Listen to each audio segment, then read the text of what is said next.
Star hospitals Banjara hills తో పాటు ఇప్పుడు ఫైనాన్షియల్ డిస్ట్రిక్ట్ లో కూడా.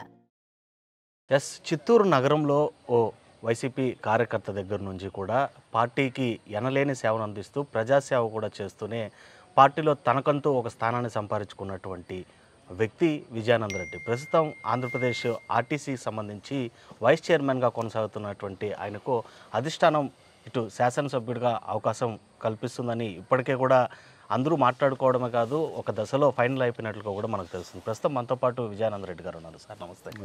Sir congratulations. మేము వినింది నిజమేనా? మీకు కన్ఫర్మేషన్ వచ్చిందా? సార్ నాకైతే ఇంతవరకు చెప్పలేదు సార్. నాకైతే సీట్ ఇస్తారనే నమ్మకం అయితే మా అధ్యక్షుల వారి మీద నమ్మకం ఉంది. అదేవిధంగా మా రీజనల్ కోఆర్డినేటర్ అధ్యక్షుల వారి మీద కూడా మాకు ఆ నమ్మకం ఉంది. ఎందుకంటే పార్టీ పుట్టినరోజు నుంచి ఈ పొద్దుటి వరకు మొట్టమొదట తల్లిదండ్రులను ఏ విధంగా అయితే భావిస్తామో పార్టీని కూడా అదే అంకిత భావంతో భావించి ఈ రోజుటి వరకు కూడా పార్టీ పటిష్టం చేయడానికి నా వంతు సహకారం ఏం చేయాలనో, ఏం కష్టపడాలనో అనే విధంగానే నేను ఈ పార్టీ కోసం పనిచేస్తాను. కాబట్టి నాకు సీట్ ఇస్తారనే నమ్మకం నాకుంది. సార్, ఎలా ప్రస్థానం మొదట్లో ఏ విధంగా ప్రారంభమైంది? అసలు వైసీపీలోకే జాయిన్ అవ్వాలని అనిపించడము, ఇటు జగన్ గారితో వెంట నడవాలని అనిపించడం, ఏ విధంగా ఎలాంటి కారణాలు వీటికి దోహదపడ్డాయంట? సార్, జగన్మోహన్ రెడ్డి గారు ముందు వైఎస్ రాజశేఖర రెడ్డి సారు పాదయాత్ర చేసేటప్పుడు మేము పాదయాత్రలో కూడా పాల్గొన్నాం. ఓకే. రాజశేఖర రెడ్డి సార్ కాంగ్రెస్ పార్టీలో ఉన్నప్పుడు మొదటి నుంచి కూడా మా నాన్నగారు గారు మేము కాంగ్రెస్ పార్టీలోనే కంటిన్యూ అయ్యాం. రాజశేఖర రెడ్డి గారు చేసిన ప్రజలకు చేసిన సేవ కావచ్చు, ఆయన ప్రవేశపెట్టిన ఆరోగ్యశ్రీ కావచ్చు, ఇటువంటి అనేక సేవా కార్యక్రమాల్లో మేమందరం దానికి ఫిదా అయిపోయాం. ఇంకా అటువంటి పథకాలు ఇంకెవరూ ప్రవేశపెట్టలేరనే విధంగా. దాని తర్వాత జగన్మోహన్ రెడ్డి గారు ఎంపీగా అయిన తర్వాత నేను 1-2 సార్లు మా స్నేహితుడు చెవిరెడ్డి భాస్కర్ రెడ్డి ద్వారా 1-2 సార్లు నేను కలవడం జరిగింది. నేను అప్పటి నుంచి కూడా జగన్మోహన్ రెడ్డి గారంటే నాకు ఎనలేని అభిమానం.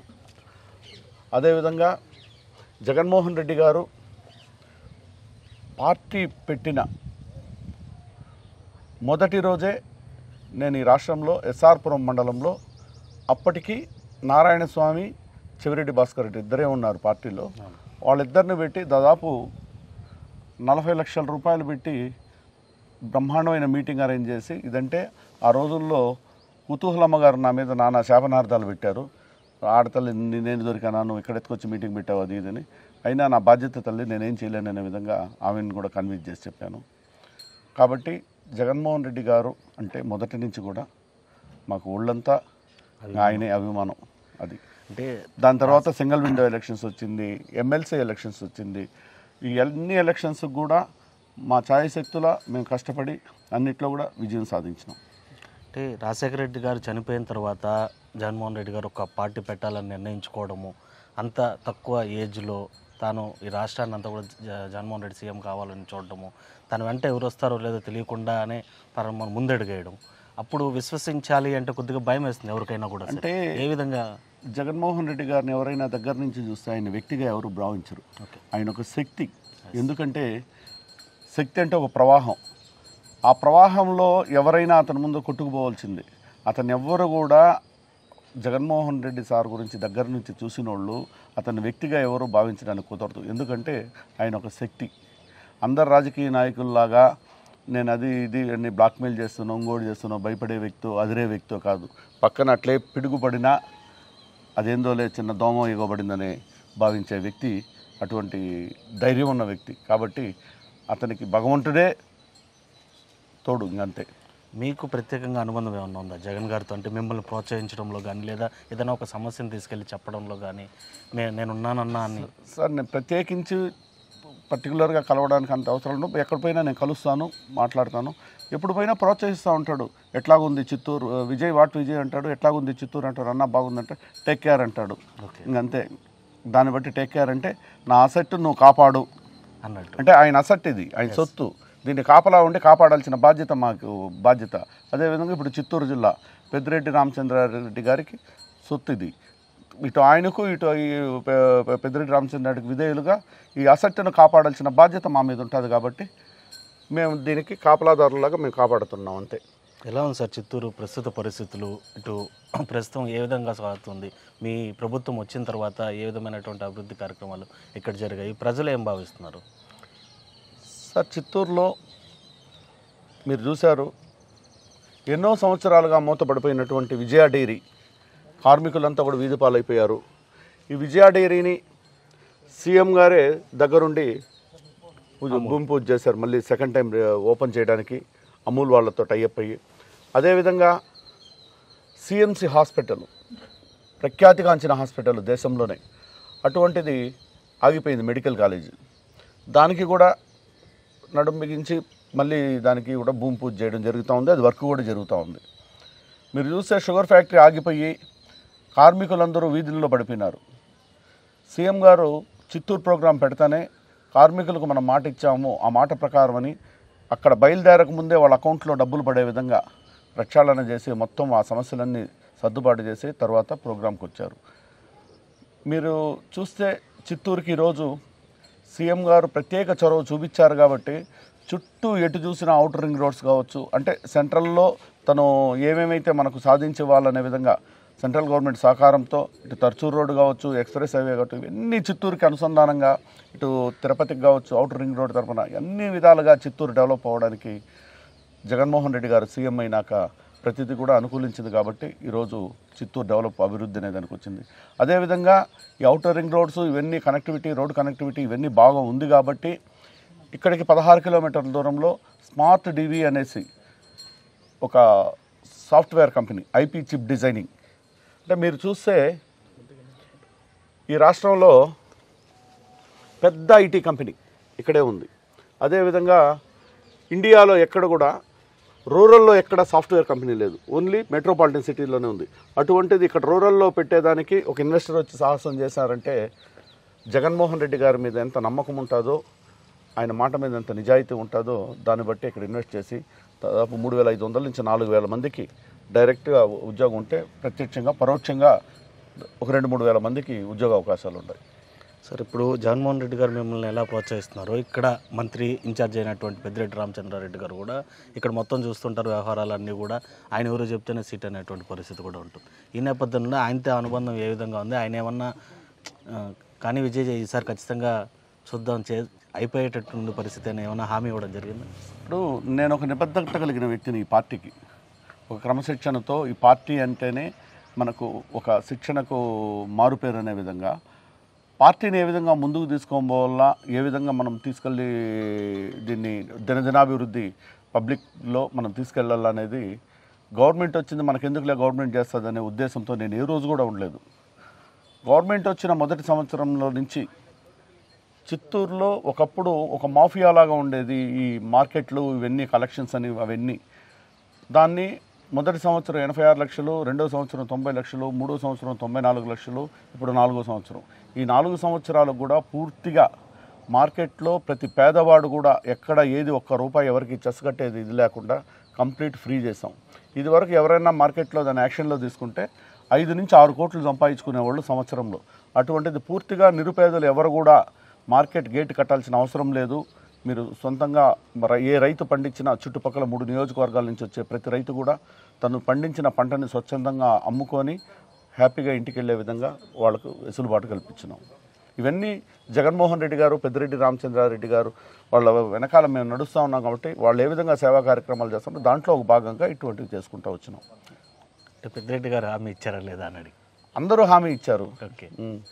సో ఏమంటున్నారు పెద్దిరెడ్డి గారిని కలిసారా? అంటే 2 days బ్యాక్ మాకు వచ్చిన కన్ఫర్మేషన్ సీటు మీకే కన్ఫర్మ్ ఇచ్చారు. నువ్వు వర్కౌట్ చేసుకో, జాగ్రత్తగా చేసుకో, అందరినీ గ్రూపులను అందరూ లేకుండా అందరినీ కలుపుకొనేసి అందరూ ఒక్క కుటుంబంగా భావించుకొని చిన్న చిన్న విభేదాలు ఏదైనా ఉంటే కూడా వాటిని అన్నీ పక్కన పెట్టి అందరూ పాతవన్నీ మర్చిపోయి ఒక కుటుంబంగా మనం అందరూ కలిసి ట్రావెల్ చేయాలా అనే విధంగా హామీ ఇచ్చారు. ఏంటి సార్ ఆ చిన్నపాటి విభేదాలు? అంటే ఏమి సార్, ఇప్పుడు ఒక ఫ్యామిలీ అన్నప్పుడు అన్నదమ్ములైనా భార్యాభర్త ఉన్నప్పుడు అంటే భార్యాభర్త గొడవలు అనేది ఎంతసేపు ఉంటుంది? రూమ్లో ఒక పోయేసి మాట్లాడుకుంటే సరిపోతుంది. అంటే నీటి బుడుగ లాంటి సమస్యలు ఇవన్నీ, అవన్నీ నథింగ్. కూర్చోబెట్టి మాట్లాడారా ప్రస్తుతం ఎమ్మెల్యే మమ్మల్ని? అన్నీ అయిపోతుంది మేబీ ఒక 1 week 10 days అంతే. నీటి బుడుగ లాంటి సమస్యలు. ఓకే. ఎక్కువ శాతం కూడా ఇక్కడ బలిజులు ఉండేటువంటి పరిస్థితి లేదు సార్. ఇక్కడ ఉన్నది వచ్చి ఎక్కువ శాతం ఓట్లు వచ్చి ఎస్సీస్ది. ఓకే. దాని తర్వాత వచ్చి వన్యకుల క్షత్రియ, దాని తర్వాత వచ్చి ముస్లిమ్స్, దాని తర్వాత వచ్చి రెడ్డి, దాని తర్వాత వచ్చి కాపు, దాని తర్వాత వచ్చి కమ్మ. 15,650 ఓట్లు కాపు, 15,900 ఓట్లు రెడ్డిస్. సో వీళ్ళందరినీ కూడా మేనేజ్ అందరినీ సమన్వయం చేసుకొని ఇక్కడ కులాలు పెద్దగా చూడరు సార్ చిత్తూరులో. వ్యక్తి యొక్క గుణగణాలు చూస్తారు.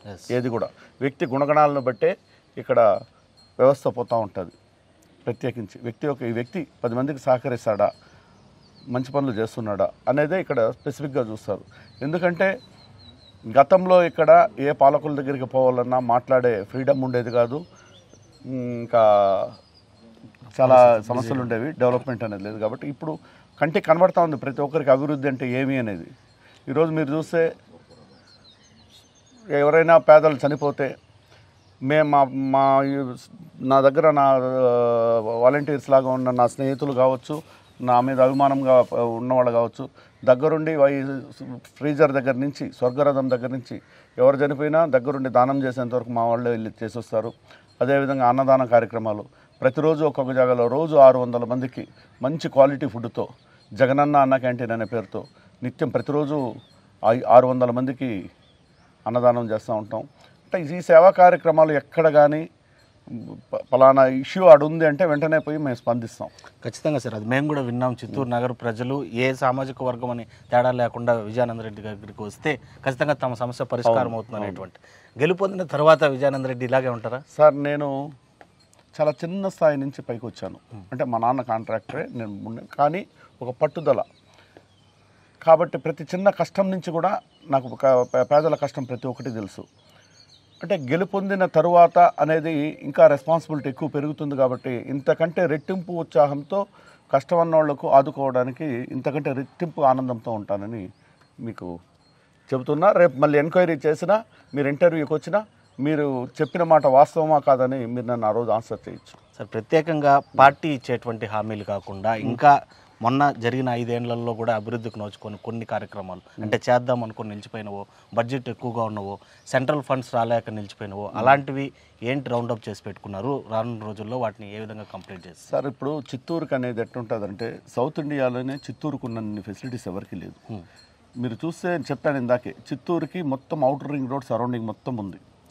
అదేవిధంగా ఇంటర్నేషనల్ ఎయిర్పోర్ట్లు ఏ ఎయిర్పోర్ట్కి పోవాలన్నా 2 అవర్స్లో పోవచ్చు.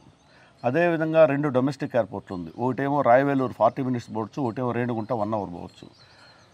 ఇంకా లాజిస్టిక్స్ తీసుకున్నామంటే పోర్టు కనెక్టివిటీలు 3 పోర్టు కనెక్టివిటీలు 150 కిలోమీటర్లో ఉంది. దానికి కూడా ఎక్స్ప్రెస్ హైవే, తర్చూర్ ఎక్స్ప్రెస్ హైవే వస్తూ ఉంది. ఇవన్నీ కంప్లీట్ అయిపోయిందంటే ఇక్కడ ఉపాధి అనేది మినిమం 20,000 30,000 మందికి ఉపాధి ఆటోమేటిక్గా ఎత్తుకొని వస్తుంది. ఎందుకంటే బెంగళూరు, మద్రాసు అక్కడ ల్యాండ్ కాస్ట్ ఎక్కువ, లివింగ్ కాస్ట్ ఎక్కువ. కాబట్టి అక్కడున్న ఇండస్ట్రీస్ మొత్తం ఇంక ఇటు రావాల్సిందే, తీసుకుని రావాలి కదా. మా సీఎం గారు ఉండారు కదా, తీసుకొని వస్తారు కదా, 100% తీసుకొని వస్తారు. దాంట్లో సందేహమే లేదు. ఆ నమ్మకమే జనాలకు కూడా నా మీద. పెద్దిరెడ్డి గారి సాయంతో సీఎం గారు అందరి దగ్గర కలిసి ఏదో ఒక విధంగా ఇది సాధిస్తామనేది ఒక నమ్మకంగా ఉంది. కాబట్టి ఈరోజు ప్రజలు ఆదరిస్తూ ఉంటారు. చిత్తూరులో ప్రతిపక్షం అంటే ఏమంటారు సార్? ప్రతిపక్షం అంటే ఏమంటారు? ప్రతిపక్షం ఎక్కడుంది? లేదంటారా? నాకైతే కనపడడం లేదు. ఓకే, ఉందని అనుకోవడం కూడా లేదు. ఓకే, సో పోటీ ఎవరు లేదంటారు. Right sir, thank you, all the best. So అది మొత్తం మీద చిత్తూరులో గడిచిన 5 ఏళ్లుగా కూడా ఇటు వైసీపీ ప్రభుత్వం జగన్మోహన్ రెడ్డి పరిపాలనతో అసాధ్యాలను కూడా సుసాధ్యం చేయడం జరిగింది. ఇటు ఆశావాహ ఉన్నటువంటి తనకే టికెట్ వస్తుందని పూర్తి నమ్మకంతో ఉన్నాను. అది ఇంకా సీఎం గారు నోటి వెంటంటే ఇంకా సంతోషిస్తాను అని చెప్పి కూడా అది కన్ఫర్మేషన్ అయినప్పటికీ కూడా ఇంకా వేచి చూస్తున్నటువంటి పరిస్థితి అయితే అని చెప్తున్నారు. ఖచ్చితంగా గెలుపొందిన తర్వాత ప్రస్తుతం ఏదైతే సేవా కార్యక్రమాలు చేస్తున్నానో అంతకు రెట్టింపు ఉత్సాహంతో మరింత ప్రజాదరణ పొందే విధంగా కూడా చిత్తూరుని పరిపాలించే విధంగా ముందుకు తీసుకెళ్తాను. ఇటు మంత్రి పెద్దిరెడ్డి అదేవిధంగా జగన్మోహన్ రెడ్డి యొక్క అండదండలతో చిత్తూరు నగర ప్రజలకు సేవ చేసే భాగ్యాన్ని కల్పిస్తున్నందుకు వారి ఇరువురికి ధన్యవాదాలు చెప్తున్నారు Vijayananda Reddy. India's finest Medicover Hospital now opened exclusive hospital for women and children opposite High-Tech Charminar. Medicover Women and Child Hospital.